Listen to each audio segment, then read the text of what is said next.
Hello everyone, आज हम लोग डिस्कस करेंगे हिस्ट्री के जीई पेपर को। फर्स्ट सेमेस्टर के जो स्टूडेंट जिन्होंने हिस्ट्री को एज ए जीई अपना पेपर रखा है, ये उनके लिए है। तो देखिए, आप लोगों को जो पढ़ना है वो theories of the modern state. Basically ये वाला जो पोर्शन है या ये जो सिलेबस का टॉपिक जितने भी हैं इसमें, ये political science that means political theory से ये जुड़ा हुआ है, मैं पहले ही बता दूं। और क्लास 11 में अगर आप लोगों ने पॉलिटिकल आपका पेपर रहा हो, आप लोगों ने पढ़ा हो, तो उसका जो पहला चैप्टर था, जो राजनीतिक सिद्धांत थे बहुत सारे और जो बहुत सारी थीरीज दी हुई थी, उनके बारे में बेसिक्स आप वहाँ से भी हेल्प ले सकते हैं। लेकिन कुछ पोर्शंस के लिए आपको ग्रेजुएशन के टेक्स्ट के साथ हेल्प लेना होगा। और क्लासेस में जो हो रहा है आप लोग उस पर ध्यान दीजिए, क्योंकि ये पेपर थोड़ा समझने वाला पेपर है, क्योंकि ये पूरा ही सैद्धांतिक है। डिफरेंट थ्योरीज इसमें आपको पढ़ने होंगे और इसे समझकर लिखना होगा। तो देखिए, पहला जो पॉइंट है क्वेश्चन का, सॉरी सिलेबस का, the state definition and elementary concept, sovereignty and autonomy, state and community, the nation state। आपको क्या पढ़ना है? स्टेट का डेफिनेशन पढ़ना है, इसका एलिमेंट्री जो कंसेप्ट है वो पढ़ेंगे हम लोग। सोवेरेंटी मीन्स जिसे हम कहते हैं संप्रभुता, और ऑटोनमी मीन्स अपने आप में स्वाधीनता, ऑटोनॉमस जैसे जो बॉडी होती है वो। स्टेट एंड द कम्युनिटीज, राज्य के बारे में पढ़ना है, कम्युनिटी के बारे में यानी संघ के बारे में, समुदाय के बारे में पढ़ना है। The nation state, nation state से आप क्या समझते हैं वो आपको पढ़ना है। उसके बाद चले आते हैं हम लोग 2 नंबर पे, द एब्सोल्यूटिस्ट स्टेट। जो एब्सोल्यूटिस्ट स्टेट है उसके बारे में हम लोग पढ़ना है। उसमें बौद्धा का क्या योगदान या क्या थ्योरी उन्होंने दिया, हॉब्स ने क्या दिया, हीगल ने क्या दिया, ठीक है। स्टेट के बारे में उन्होंने क्या बोला। उसके बाद फिर जो क्लास एंड सिविल सोसाइटी, वर्ग और जो सिविल सोसाइटी है उसके बारे में हमें पढ़ना है। नेक्स्ट है द लिबरल स्टेट। पहले तो हम लोग एब्सोल्यूटिस्ट स्टेट्स के बारे में देखें, ठीक है, एब्सोल्यूटिस्ट स्टेट, और अब लिबरल स्टेट के बारे में देखेंगे, उसका क्या कंसेप्ट है और उस पर किस पर्टिकुलर पॉलिटिकल थिंकर ने क्या थ्योरी दी है वो हमें देखना है।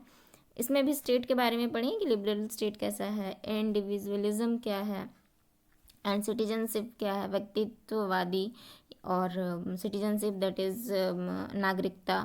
The constitutional and the contractual state, जो संवैधानिक स्टेट है और कॉन्ट्रैक्चुअल स्टेट है, उनके बारे में पढ़ना है।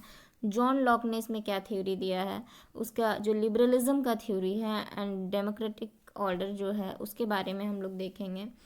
Rousseau and the general will, Rousseau ने क्या थ्योरी दे रखी है, और रूसो का जो बहुत ही एक महत्वपूर्ण काम है जनरल व्हील, जनरल व्हील को हम लोग देखेंगे।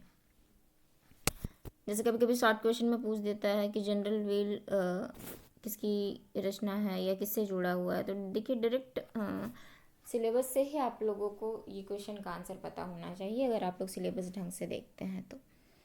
नेक्स्ट जो है वो the liberal state, the utilitarian version. इसमें भी हम लोग लिबरल स्टेट के बारे में पढ़ेंगे, लेकिन थोड़ा सा यहाँ पे वेरी करता है। यूटिलिटेरियन वर्जन के बारे में हमें देखना है। Bentham and John Stuart Mill, Bentham और जॉन स्टुअर्ट मिल ने क्या जैसे उपयोगितावादी है ना, ठीक है, यूटिलिटेरियन वर्जन जो है यानी उपयोगितावादी के बारे में आपको इसमें पढ़ना है। और बैंथम और जॉन स्टुअर्ट मिल ये भी पॉलिटिकल थिंकर है, और इन्होंने क्या थीरीज दी है उसके बारे में पढ़ेंगे हम लोग। जॉन मिल के बारे में पढ़ेंगे, एंड डेमोक्रेसी और गणतंत्र का इनके अकॉर्डिंग क्या कंसेप्ट था, थ्योरी इन्होंने क्या दिया, वो हमें पढ़ना है।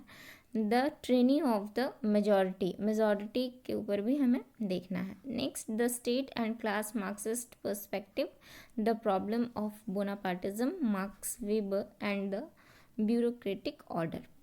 अब हमें state and class Marxist perspective देखना है, यानी हमें थोड़ा सा यहाँ जो मार्क्स से रिलेटेड जो वर्ग संघर्ष और क्लास के बारे में, वर्ग के बारे में उन्होंने बताया था वो पढ़ना है। यानी थोड़ा बहुत हम लोग यहाँ पे मार्क्स के थ्योरी के बारे में पढ़ेंगे।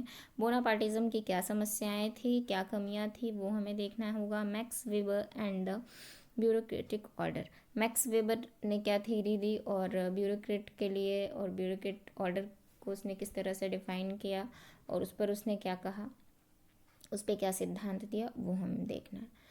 फिर हम लोग 6 नंबर पर आ जाते हैं, ये लास्ट पॉइंट है, the ideological basis of welfare state and it's comparison with communism. तो हमें ideological basis of the welfare state जो है उसके बारे में हमें पढ़ना है और उसका आइडियोलॉजिकल बेसिस को देखना है and it's comparison with communism. और वेलफेयर स्टेट का जो कम्युनिज्म यानी साम्यवाद के साथ जो कंपैरिजन है उसे भी हम देखेंगे, कंपेयर करेंगे वेलफेयर स्टेट को कम्युनिज्म से। John Rawls and the theory of justice, John Rawls के बारे में देखना है, यानी जॉन रावल्स ने क्या लिखा है, क्या सिद्धांत दिया है, और थ्योरी ऑफ जस्टिस, न्याय का सिद्धांत जो है वो क्या है, वो हमें देखना है। तो ओवरऑल यहाँ पर आप लोगों को 6 पॉइंट दिख रहे हैं सिलेबस के, जो कि बहुत ही छोटा लग रहा है देखने में कि 6 पॉइंट है बस, लेकिन ये अपने आप में एक बहुत बड़ा पोर्शन है। और सबसे बड़ी बात ये है कि ये पूरा ही थ्योरेटिकल पेपर है, यानी सैद्धांतिक पेपर है, तो सिद्धांतों को समझना होगा। तो आप लोग इसके लिए टेक्स्ट को, किसी भी टेक्स्ट को ज़रूर फॉलो करें। जैसे कि मैंने बताया, शुरुआत आप लोग 11th वाली बुक से कर सकते हैं, अगर याद है तो बेहतर है, और अगर याद नहीं है तो देख सकते हैं। यहाँ पर देखिए कुछ सजेस्टेड रीडिंग है, ये बुक इंग्लिश में अवेलेबल है, और चाहें आप लोग तो इनमें से भी कुछ बुक को ले सकते हैं और क्लास में या आपके कॉलेज में जो भी बताया जाए उसके अकॉर्डिंग थोड़ा देखिए, और प्रीवियस ईयर क्वेश्चन को एक बार ज़रूर से देख लीजिए, तो वो आप लोगों के लिए हेल्पफुल रहेगा। अब आज के लिए इतना ही। मैं कोशिश करूँगी नेक्स्ट जी पेपर पर भी कुछ वीडियोज़ अपलोड करूँ। तो फ़िलहाल इतना ही, फिर मिलते हैं नेक्स्ट वीडियो में। All the best.